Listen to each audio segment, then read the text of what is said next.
Nagbigay ng reaksyon si Jericho Rosales sa kumakalat na balitang ikinasal na umano siya sa rumored girlfriend na si Janine Gutierrez. Ayon sa aktor, walang katotohanan ang nasabing isyu.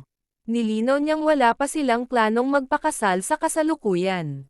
Sa isang panayam, sinabi niyang abala sila ni Janine sa kani-kanilang mga proyekto at career. Dagdag pa ni Jericho, masaya siya sa relasyon nila ni Janine at pinipili nilang maging pribado ito.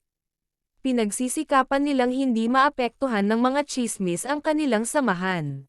Bagamat maraming fans ang nag-aabang sa kanilang kasal, nais nilang maghintay sa tamang panahon. Ani Jericho, mahalaga ang bawat yugto ng kanilang relasyon.